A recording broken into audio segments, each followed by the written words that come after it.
여러분 안녕하세요. 한 주간 편안히 지내셨어요? 다시 뵙게 돼서 반갑습니다.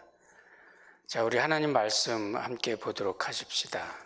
하나님 말씀은 요한복음 20장 24절부터 31절까지입니다. 오늘은 요한복음 20장에 예수님 부활 이후에 제자들에게 나타나셨던 4가지 에피소드 중에서 이제 마지막 사건이죠. 예수님께서 제자들 중에 나타나셨을 때 거기에 도마가 이제 이번에는 있었습니다. 도마가 예수님의 부활을 자신이 확인하지 못한 상태에서 제자들이 부활하신 주님을 우리가 만났다 이렇게 얘기를 하니까 믿지를 못하고 받아들이지를 못하는 겁니다. 도마가 굉장히 의심이 많았다 이렇게 우리가 단적으로 이야기를 할 수 있지만은 꼭 그렇게만 볼 수는 없을 것 같아요. 왜냐하면 이것이 일반적이고 또 당연한 그런 결과이기 때문에 또 그런 반응이기 때문에 이것이 아주 그렇게 완전한 회의주의자 그런 정도로 도마를 취급하는 건 조금 도에 지나치다 이런 생각이 좀 듭니다. 어떻든 이 도마가 예수님께서 처음 제자들 모임에 나타나셨을 때 도마가 거기에 없었습니다. 그 예수님께서 제자들 가운데 나타나셨던 일은 부활하신 후 첫날 저녁이었기 때문에 그날 정도는 아마 웬만하면 제자들의 모임 중에 있어야 되는 게 당연할 거겠죠. 그런데 도마는 어떠한 이유인지 그 자리에 없었어요. 이제 미루어 생각해 보면 아마도 그 상황이 위험할 것 같으니까, 또 아직은 예수님께서 죽으신 이후에, 또 예수님의 십자가의 죽음을 직접 목격한 이후에 깊은 회의와 좌절 내지는 의심에 빠져 있을 그때에 도마는 조금 더 멀리 있었습니다. 제자들이 모이려고 했을 때에 그 자리에 첫 번째 첫날 도마가 일단은 거기에 없었기 때문에 도마는 다른 제자들보다는 조금 더 의심의 반경에서 조금 더 멀리 있었지 않았나, 이 정도로 생각을 해볼 수 있을 것 같습니다. 자, 그런데 이제 도마가 예수님을 처음 만날 때는 이제 첫 번째 제자들의 모임이 있었던 부활하신 첫날, 그날이 아니라 이제 8회쯤 지나서 제자들이 다시 모였을 때 도마가 이제 그 자리에 있었습니다. 그런데 그 전에 제자들이 이제 부활하신 주님을 만났잖아요. 그래서 제자들이 도마에게 우리가 부활하신 주님을 만났다. 부활하신 주님께서 우리의 모임 가운데 오셨다. 이렇게 얘기를 할 때 도마가 믿지를 못하는 겁니다. 그러면서 그 자신이 예수를, 부활하신 주님을 보지 않고는 내가 믿을 수 없다. 이 마음을 굉장히 강조를 하면서 이야기를 하고 있어요. 25절에 보면 이렇게 표현을 하고 있습니다. 내가 그 손에 못자국을 보며 내 손가락을 그 못자국에 넣으며 내 손을 그 옆구리에 넣어보지 않고는 내가 믿을 수 없다. 그러니까 3번이나 지금 강조를 하고 있어요. 내가 그 손에 못자국을 보며 내가 그 못자국에 손가락을 넣어보며 또 그 옆구리에 내 손가락을 넣어보지 않고는 나는 믿을 수가 없다. 그건 굉장히 도마가 그 상황을 내가 확인해 보지 않고는 나는 믿을 수 없다. 이렇게 아주 강조를 해서 이야기를 하고, 너무나 그런 일은 있을 수가 없다는 그런 너무나 확신에 찬 그런 태도를 지금 보이고 있는 거죠. 아마도 우리들 주변에도 예수님 부활을 놓고 그런 일은 도저히 있을 수가 없다. 우리의 상식으로 볼 때, 우리의 자연 이치로 볼 때 그런 일은 일어날 수가 없다. 강조 또 강조하는 그런 사람들의 모습하고 비슷하지 않나, 이런 생각을 해볼 수가 있습니다. 어떻든 이제 8회가 지나서 제자들이 다시 어떤 공적인 모임을 갖게 되고 모든 제자들이 모였어요. 도마도 거기에 있었습니다. 그때 예수님께서 그 자리에 나타나시는데 또 똑같이 문들이 닫혔는데, 문들이 다 닫힌 상황에서 예수님께서 호련히 그 앞에, 제자들 앞에 나타나십니다. 그리고 너에게 평강이 있을지어다, 이렇게 축복을 하시죠. 그리고 도마에게 직접 이야기를 하십니다. 이 말은 예수님께서 도마가 가지고 있었던 그 믿지 못하는 상황에 대해서 예수님께서 이미 알고 계셨다고 하는 예수님의 신성에 대해서 보여주고 있는 그런 내용입니다. 도마에게 이르시되 27절에 내 손가락을 이리 내밀어 내 손을 보고 내 손을 내밀어 내 옆구리에 넣어보라. 그리하고 믿음 없는 자가 되지 말고 믿는 자가 되라. 부활하신 주님께서 제자들 앞에 다시 나타나셔서 여기 네 손가락을 내밀어 내 손을 보고 내 손을 내밀어 내 옆구리에 넣어봐라. 이 상처를 확인해 보고 믿음 없는 자가 되지 말고 믿는 자가 되라. 이렇게 예수님께서 부탁을 하십니다. 이때 도마가 나의 주시며 나의 하나님입니다. 이렇게 신앙 고백을 하게 되는 거죠. 그러니까 여기서 우리가 중요하게 생각할 거는 도마가 예수님의 부활하신 주님의 육체를 확인해 본 다음에 신앙 고백이 나왔어요. 나의 주시며 나의 하나님입니다. 여기서 이 신앙 고백에서 중요한 거는 예수님이 이제는 나의 하나님이라고 하는 것을 다시 확인해서 고백을 하고 있는 거죠. 그러니까 여기서 우리는 이 도마의 이 신앙 고백과 그 다음에 29절에 예수님께서 말씀하신 너는 나를 본고로 믿느냐 보지 못하고 믿는 자들은 복되도다 하시니라. 이 말씀을 한번 연관해서 이 중요성을 한번 생각해 보면 좋겠습니다. 뭐냐면 우선 29절에 예수님께서 너는 나를 본고로 믿느냐 보지 못하고 믿는 자들은 복되도다 하시니라. 어떻게 보면 우리가 피상적으로 생각하기에 정말 그래 부활하신 주님이 우리 눈앞에 나타났으면 그러면 얼마나 좋을까? 그럼 뭐 의심할 필요도 없고 또 구태여 그렇게 깊이 생각해보고 따져볼 필요도 없고 부활하신 주님 직접 나타나셔서 도마에게 보여주셨듯이 나에게도 그 손의 못자국을 보여주시고 그 옆구리의 창자국을 나에게 보여주시면 그러면 얼마나 좋을까? 우리가 이런 생각을 할 수도 있을 것 같아요. 그런데 다른 면으로 이런 면이 있습니다. 본 사람들은 그 보았다고 하는 경험에 갇혀 있을 때가 많아요. 내가 만져봤다. 그러면 그 만져봤다는 촉감에 갇혀 있을 때가 많고 우리의 지식이나 경험, 우리의 생각이 언제나 거기에 그게 어떻게 보면 편견입니다. 처음에 가졌던 편견, 그것에 갇혀 있는 경우들이 굉장히 많이 있습니다. 제자들은 예수님을 만났던 사람들이에요. 실제로 예수님을 만났던 사람들, 인간으로서의 예수님을 만났던 사람들이에요. 야고보서를 기록한 속사도 야고보는 예수님의 동생으로서 함께 자랐던 형제였습니다. 그러면 그런 사람들일 경우에 예수님이 하나님이라고 하는 것을 어떻게 믿을까요?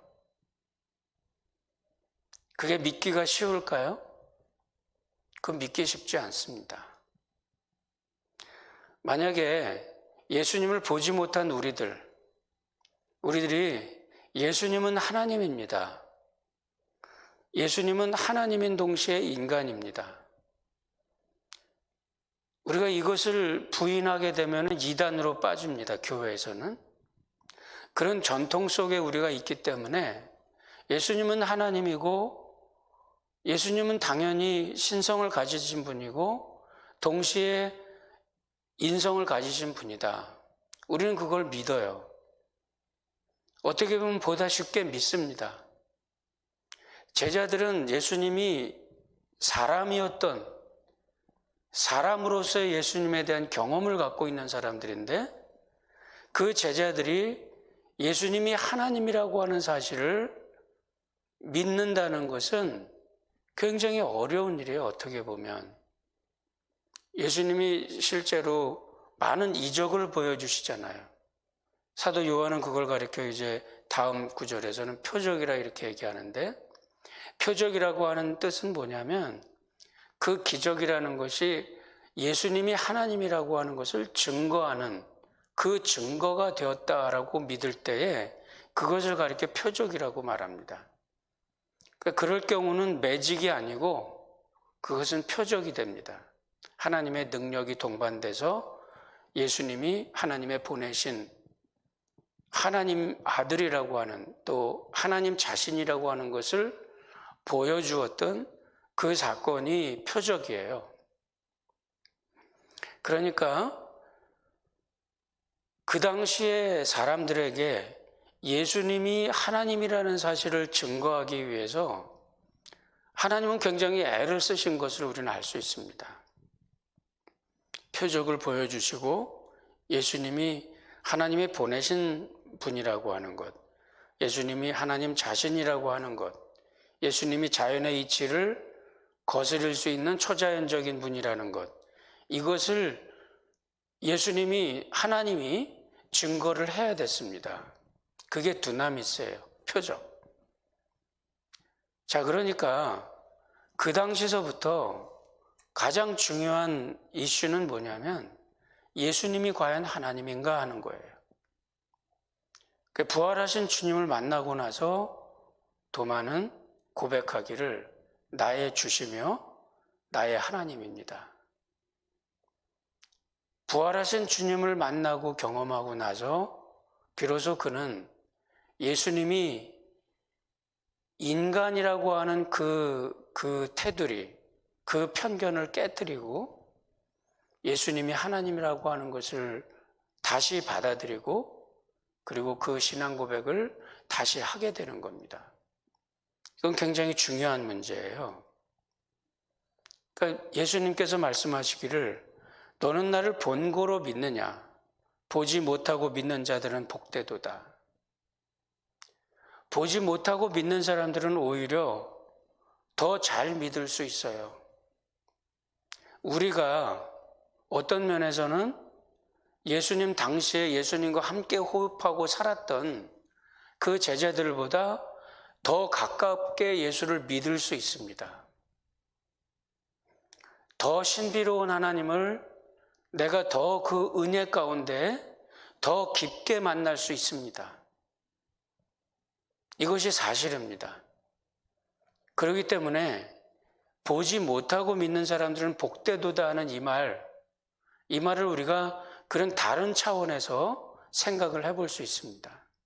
예수님이 하나님이라고 하는 것, 요한복음의 총 주제는 사실 그겁니다. 예수님이 하나님이라는 사실, 그거를 증거하기를 요한은 원했어요.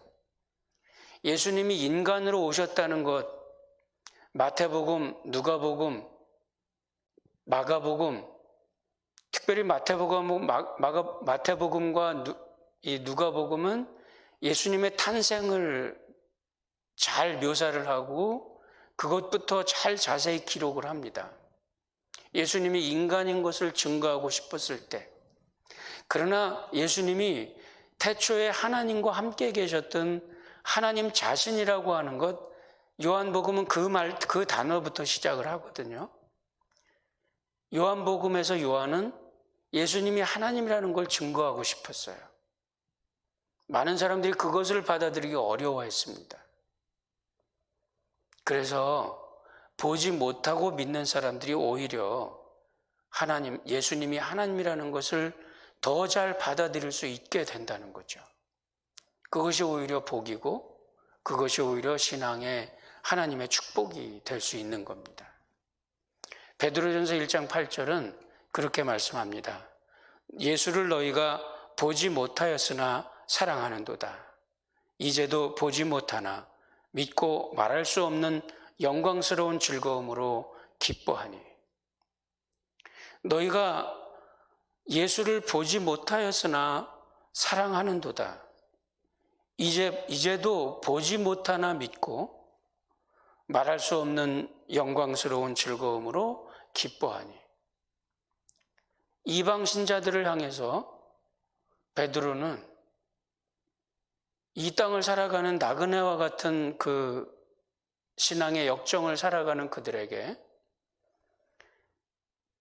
보지 못하였으나 사랑하는 그 극진한 사랑, 그것이 예수님을 인간으로서 경험한 다음에 많은 신앙의 의심과 좌절의 단계를 겪고 나서 겨우 부활하신 주님이 직접 보여주고 나서야 내가 이제는 믿겠나이다 이렇게 말했던 그런 제자들과는 달리 너무나 쉽게, 어떻게 보면 너무나 더 신비로운 하나님을 더 잘 받아들이면서 하나님을 사랑하고 그 영광 가운데 기뻐하는, 그런 영광스러운 신앙의 삶이 이방 신자들의 삶에 있었어요. 이것을 보고 나서 사도 요한은 오히려 보지 못하고 믿는 게 더 복이 있는 신앙이구나, 이런 생각을 하게 되고 또 그런 믿음을 증거하게 된 겁니다. 어떻든 도마는